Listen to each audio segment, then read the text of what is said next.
Howrah station সহ শিয়ালদা চত্বর পুরো মুড়ে ফেলা হয়েছে পুলিশ প্রশাসনের কড়া নিরাপত্তায়। এবং যারা জেলা থেকে আসছে তৃণমূল কর্মীরা, তারা এসে বিভিন্ন জেলা থেকে যারা রয়েছেন, যারা আসছেন তৃণমূল কর্মীরা মূল মঞ্চের কাছে যারা যাবেন, তাদেরকে এখানেই এসে প্রথমে তাদেরকে এখানে এই ক্যাম্পে এনেই তাদেরকে বসতে দেওয়া হচ্ছে এবং তারা এখানেই বসবেন। তারপরে এখান থেকে একে একে তাদেরকে নিয়ে যাওয়া হবে গন্তব্যস্থলে।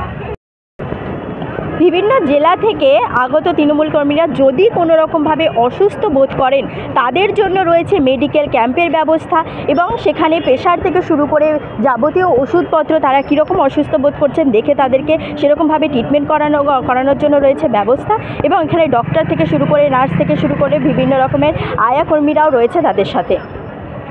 বিভিন্ন জেলা থেকে আগত তৃণমূল কর্মীদের ঠিক শিয়ালদা স্টেশনে রয়েছে বাস, তারা আসবেন এবং তাদেরকে গন্তব্যস্থলে নিয়ে যাওয়ার জন্য, নিরাপদে গন্তব্যস্থলে নিয়ে যাওয়ার জন্য তৈরি রয়েছে এখানে বাস রয়েছে।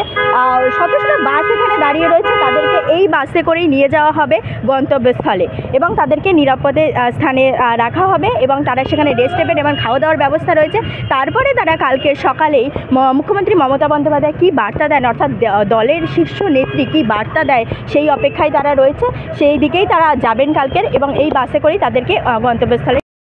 শিয়ালদা স্টেশনে অতিরিক্ত বাস মোতায়েন করা হয়েছে এবং এই বাসে করেই নিয়ে যাওয়া হবে তৃণমূল কর্মীদের, জেলা থেকে যারা আগত তাদেরকে নিয়ে যাওয়া হবে গন্তব্যস্থলে। এবং তৃণমূল সুপ্রিমো কী বার্তা দেন সেই দিকেই তাদের নজর থাকবে কালকে সকালে।